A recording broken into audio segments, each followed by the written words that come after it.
जय हिंद साथियों, आपका स्वागत है आपके अपने YouTube channel study online points पर। फ्रेंड्स, यह क्लास जो है बहुत ही ज़्यादा महत्वपूर्ण है। यह क्लास जो है यूपी होमगार्ड परीक्षा के लिए अति महत्वपूर्ण है, क्योंकि ये क्वेश्चन जो है MPYQ लेकर आए हैं और रिपीटेड क्वेश्चन है। हर एग्जाम में जो है बाबा पूछे जाते हैं, खासकर यूपी होमगार्ड परीक्षा में जो है कई बार क्वेश्चन पूछे गए हैं। तो सारे सिलेक्टेड क्वेश्चन हैं, इंपॉर्टेंट क्वेश्चन लेकर आए हैं। तो आप लोग कोशिश करना इन सभी क्वेश्चनों को सही करने की कोशिश करना, और कमेंट बॉक्स में इनका जवाब आप लोग जरूर देते हो चलना। जितने क्वेश्चन आप लोग लास्ट में कैलकुलेट करना कितने सही कर पाए हो, तो कमेंट में हमें जरूर बताना आप लोग कि कितने क्वेश्चन सही कर पाए हो। ठीक है, बिना टाइम वेस्ट कर की क्लास को स्टार्ट करेंगे। उससे पहले यदि आप लोग अभी तक स्टडी ऑनलाइन पॉइंट्स को सब्सक्राइब नहीं किए हो, तो आप लोग SOP को सब्सक्राइब कर लीजिए, बेल आइकन को प्रेस कर लीजिए, ताकि आने वाले वीडियो का नोटिफिकेशन सबसे पहले आप लोगों को मिल सके। ठीक है, तो बिना टाइम वेस्ट कर की क्लास को स्टार्ट करते हैं। पहला क्वेश्चन है स्क्रीन पर। पहला क्वेश्चन है कि किसने भारत के अंग्रेजी उपनिवेश की आलोचना में देश पदावली का उपयोग किया था?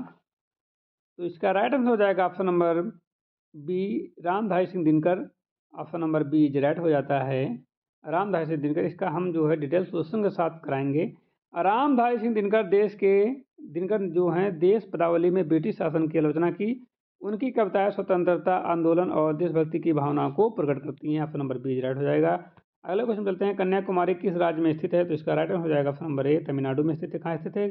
तमिलनाडु में कन्याकुमारी स्थित है। इसका डिटेल्स क्वेश्चन देख लेते हैं। कन्याकुमारी भारत का सबसे दक्षिणी बिंदु है, सबसे दक्षिणी बिंदु है। यह तमिलनाडु में स्थित है। यह यहाँ हिंद महासागर, बंगाल की खाड़ी और अरब सागर का मिलन दिखाई देता है। अगले क्वेश्चन चलेंगे। क्वेश्चन नंबर नेक्स्ट है कि पृथ्वी का एकमात्र उपग्रह कौन सा है? पृथ्वी का एकमात्र उपग्रह कौन सा है? तो इसका राइट आंसर हो जाएगा मून, चंद्रमा है। इसका डिटेल्स देख लेते हैं। पृथ्वी का एकमात्र प्राकृतिक उपग्रह चंद्रमा है। पृथ्वी के चारों ओर परिक्रमा करता है और ज्वार भाटा और मौसम को प्रभावित करता है। अगला क्वेश्चन है, ए शॉर्ट ऑफ हिस्ट्री के लेखक कौन है? ए शॉर्ट ऑफ हिस्ट्री के लेखक कौन है? तो इसका अभिनव बिंद्रा हमें शायद लग रहा है, या फिर सोनिया मिर्जा, या सौरभ गंगुली, या फिर PV सिंधु। तो राइट आंसर हो जाएगा ऑप्शन नंबर से, अभिनव बिंद्रा जी हैं। ठीक है, राइट आंसर। अभिनव बिंद्रा की पुस्तक जो है ए शॉर्ट एट हिस्ट्री, उनके ओलंपिक स्वर्ण पदक और खेल जीवन की कहानी पर आधारित है, और प्रेरणादायक और संघर्षों से भरी कहानी है। ऑप्शन नंबर सी राइट हो जाता है। अगला क्वेश्चन है कि किसने राष्ट्रीय विकास परिषद को सर्वोच्च मंत्री परिषद की संज्ञा दी? Who describe the national development council as the supreme minister council? तो इसका जो ऑप्शन है, जवाहरलाल नेहरू, इंदिरा गांधी, DS कुशल या मनमोहन सिंह। तो राइट आंसर हो जाता है option number A, Jawaharlal Nehru ji. Pandit Jawaharlal Nehru ने जो है NDC को सर्वोच्च मंत्रिपरिषद कहा। यह परिषद नीति निर्माण और राज्यों के साथ समन्वय के लिए सर्वोच्च संस्था है। ऑप्शन नंबर ए राइट है। अगले क्वेश्चन चलते हैं कि विदेशी पूंजी संसाधनों की लूट और शोषण का जरिया है, यह किसने कहा? महात्मा गांधी, जवाहरलाल नेहरू, राणा प्रताप या रॉबर्ट ओवेन? तो राइट आंसर हो जाता है option number B, Jawaharlal Nehru ji ने कहा था। नेहरू जी ने कहा था कि विदेशी पूंजी अक्सर संसाधनों का शोषण करती है। उन्होंने भारतीय आर्थिक आत्मनिर्भरता और नियोजित विकास की जरूरत पर जोर दिया। Option number B is right हो जाता है, जवाहरलाल नेहरू। बिना टाइम वेस्ट के अगले क्वेश्चन चलेंगे। क्वेश्चन नंबर नेक्स्ट है कि प्रसिद्ध मीनाक्षी मंदिर कहाँ स्थित है? मदुरै, तमिलनाडु, तिरुवनंतपुरम, केरल, विशाखापट्टनम आंध्र प्रदेश, या महाराष्ट्र मुंबई में? तो इसका राइट आंसर हो जाएगा मदुरै मंदिर जो है, मदुरै में है। कहाँ है? मदुरै मंदिर तमिलनाडु में है। मीनाक्षी मंदिर जो है मदुरै तमिलनाडु में है। ठीक, मीनाक्षी मंदिर कहाँ? मदुरै तमिलनाडु में है। यह देवी मीनाक्षी और भगवान सुंदरेश्वर को समर्पित है। इसका स्थापत्य और कलाकारी अद्वितीय है। ऑप्शन नंबर जो है इसका राइट हो जाता है ऑप्शन नंबर ए। अगले क्वेश्चन चलेंगे। क्वेश्चन है, कौन सी शर्करा तत्काल ऊर्जा प्रदान करती है? Which sugar provide instant energy? Glucose, starch, sucrose या लैक्टोज? तो राइट आंसर होना चाहिए option number A, glucose. Glucose शरीर के लिए तुरंत ऊर्जा प्रदान करता है। यह रक्त में आसानी से अवशोषित होता है, मांसपेशियों और मस्तिष्क को तुरंत ऊर्जा देता है। खेलों या थकावट के समय ग्लूकोज का सेवन फायदेमंद होता है। अगले क्वेश्चन पर चलेंगे कि मुख्य सतर्कता आयुक्त की नियुक्ति कौन करता है? राष्ट्रपति, प्रधानमंत्री, लोकसभा अध्यक्ष या सुप्रीम कोर्ट? राइट आंसर हो जाएगा राष्ट्रपति, प्रेसिडेंट करता है। मुख्य सतर्कता आयुक्त सीवीसी की नियुक्ति राष्ट्रपति करते हैं। यह नियुक्ति एक समिति की सिफारिश के बाद होती है जिसमें प्रधानमंत्री, लोकसभा अध्यक्ष और वित्त मंत्री शामिल होते हैं। ठीक है, अगले क्वेश्चन चलते हैं। क्वेश्चन नंबर नेक्स्ट है कि प्रसिद्ध दार्शनिक शंकराचार्य किस पल्लव शासक के समकालीन थे?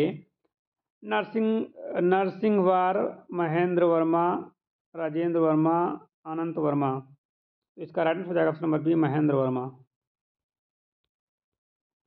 आदि शंकराचार्य पल्लव शासक महेंद्र वर्मा के समय के समकालीन थे। उन्होंने अवैध वेदांत की स्थापना की और भारतीय दर्शन की नई दिशा दी। ऑप्शन नंबर बी जो राइट हो जाता है। अगले क्वेश्चन चलते हैं। सबसे पहले मनुष्य ने किस धातु का प्रयोग किया था? सोना, तांबा, लोहा, सीसा। तो तांबा का प्रयोग, कॉपर का प्रयोग सबसे पहले किया था। ऑप्शन नंबर बी राइट हो जाएगा, तांबा कॉपर।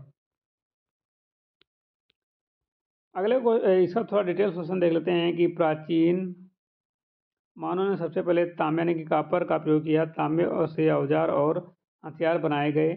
इसे पिघलाना आसान था और नई तकनीकी क्रांति का आरंभ या प्रारंभ माना जाता है। ठीक है, अगले क्वेश्चन चलते हैं कि किसने करो या मरो का नारा दिया था? डू और डाई का नारा किसने दिया था? महात्मा गांधी, सुभाष चंद्र बोस, जवाहरलाल नेहरू या भगत सिंह ने? तो राइट आंसर हो जाएगा महात्मा गांधी जी ने। ठीक है, करो मरो का नारा महात्मा गांधी ने दिया था। भारत छोड़ो आंदोलन के समय क्विट इंडिया मूवमेंट यानी कि 1942 में दिया गया था। इसका मुख्य उद्देश्य ब्रिटिश शासन के खिलाफ निर्णायक और साहसी